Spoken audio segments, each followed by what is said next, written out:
Hello everyone, Suey here, and today we're going to do another episode from the book club series that I've been doing this year. I'm going to tell you a couple of stories about author visits that we've had for book club. So I feel like having an author visit for your book club is one of the best, most memorable, fun things you can do for a book club meeting. We have been meeting for 20 years now, but I've only had 4 author visits. And I've thought of many other times when we could have done it, that maybe should have invited somebody, but I just haven't followed through. So this is one of the things that I need to improve on and try to do better with book club. And I know that there's so many local authors that would probably love to come or at least Zoom in or something, but I just always get a little anxious about it. But when we do it, it ends up being really, really fun. So I'm going to tell you about the times that we've done that. Now, the first one was a long time ago, way back in the very beginning. And the reason we had this author come, C.K. Bailey is what she writes under, the name she writes under. These are the 2 books that we talked about at that book club. They are locally published, and anyway, she lives in our neighborhood, so it was really easy to get her to come and be part of our book club that month, way back in the beginning. I remember her talking about other books she had planned. I don't know if any of that's actually happened yet after all these years. So I should have looked up to see if she's done more, and I just haven't heard about it. So I'm not exactly sure where she is in her writing and author journey at this point. But back in the beginning, it was really fun to have her come, and we thought we were so cool having a real author with us and getting her to sign the books and just be part of our book club way back then. And then the second, I can't remember the order actually, but probably the second one we went to the library. She was doing, this is Ali Condi, and she was doing an event at the library when Match first came out, which is the first book that kind of made her start to become known. She had several books before that were kind of locally published and smaller distribution or whatever, and then Match happened and everything changed for her. But in the beginning, when she was still promoting and kind of becoming known, and she wasn't quite huge yet, she did this event at the library, and all of our book club went to it. And then after she talked to everyone, then together we went to the book club room in the library and had our own little private discussion about Matched. I have my Matched copy here. It's a weird ARC version with just blurbs on it. I don't have the normal one, but I'll stick it up so you can see what the normal one looks like if you're not familiar. This came out in 2010, so that's how long ago it's been. So I'm guessing we did this event in probably 2011. She's one of our most favorite authors, our book club's favorite authors, and I've just recently talked about her because we did her most recent book called The Unwedding, which was her first adult novel, adult mystery, and that we did that for book club the last couple of months ago, and have been supporting her launch for that and everything. But Match in turn went on to become a series that was really popular, and so it was really fun to follow her along with that journey also. If you're not familiar, this is a dystopian story where the premise is that you are matched with whoever you're going to marry. It reminded me a lot of The Giver. There's all kinds of other interesting dystopian kind of elements to this world. So our girl, she gets matched with this dude, but she also falls in love with another dude that she is not matched with, that she kind of connects with even a little better. So then it's all that whole dilemma. A long time since I've read it, so I don't remember all the details of it either. I just remember loving it. And then I read a book called The World's Strongest Librarian.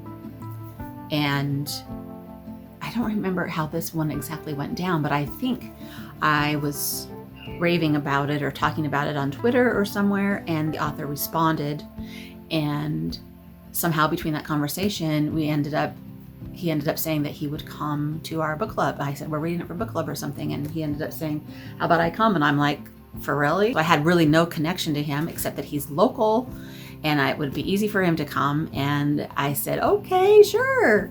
And it was like, wow, this was crazy. So that was a great one. And I gathered everyone and I'm like, you guys got to come. And so we had a fairly huge crowd for him here at my house.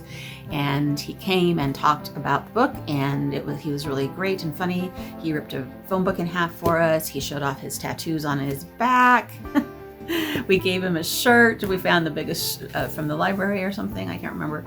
Anyway, I think I have some pictures I can show for that. And it was really, really fun. His book is a memoir about how he struggled with really kind of debilitating Tourette's syndrome, and how he overcame that by weightlifting.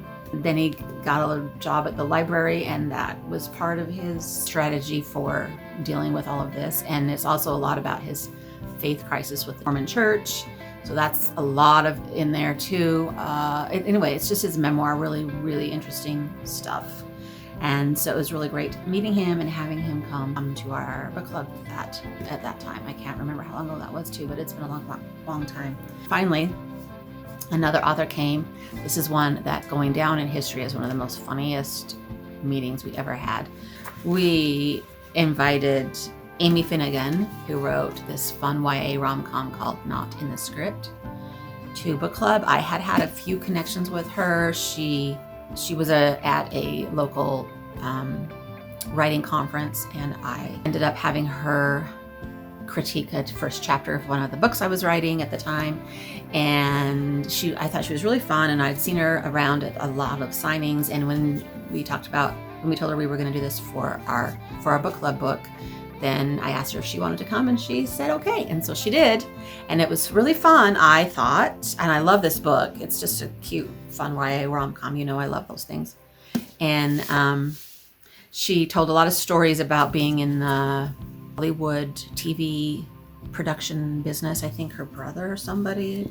Anyway, is really so she's been on a lot of TV sets, and that's kind of the inspiration for this book. The guy is like an actor and really snooty, and the girl has connection and ends up, I can't remember how they get connected, but it's a back and forth point of view between the guy and the girl.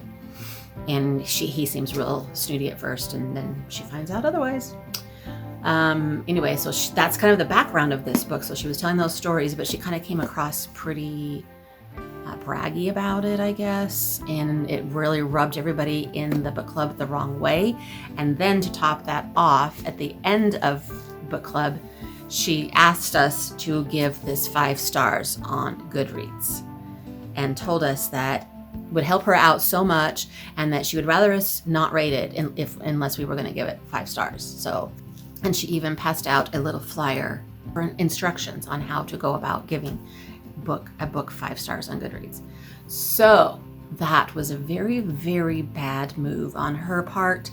And everybody at book club while this was all happening, they were barely holding it in.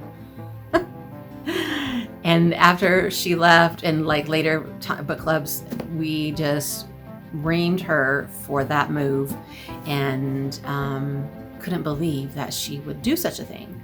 So we talk about it a lot. It's really pretty funny. A lot of people went into their Goodreads account and actually gave her a lower rating because of that. I don't know what she was thinking, truly. And people enjoyed the book, but not 5 stars worth. I mean, it's because it's just, a fun fluff book. So they gave her 4 stars. Everybody went in and docked her down to 3. So they were pretty funny about it all. And so that was our Amy Finnegan story. And so sometimes things don't go quite as well as you would hope with these author meetings also. Authors, if any authors are out there, don't tell people what to rate your book. Yeah, that's just not a good thing to do. She's written a few other books. I looked it up, but nothing that really stands out. This is a series called the If Only series or something, and but different authors write. So it's not her series. It's one of those ones where A lot of authors contribute to this series, and there's a whole bunch of them, but I'll buy all these different authors. They all look really fun. I read the first couple of them, and then this is the third in the series. None of them are really connected, but they just kind of have similar themes, I guess. I was gonna say Josh has written a couple other books that I looked up too, but I don't know anything about them either. So Allie is definitely the most famous, biggest author that we've had a connection with in our book club. We've talked about having people call in, but I just haven't made it happen. So it's one of those things that I need to really work on. But if you are doing a book club and you have any connections to authors at all, my advice to you is to go for it and suck up any nervousness that you have and just do it. Yeah. Look for some more on this series. And if you missed the few that I've done, I'll link to them below. Until next time, happy reading. Bye.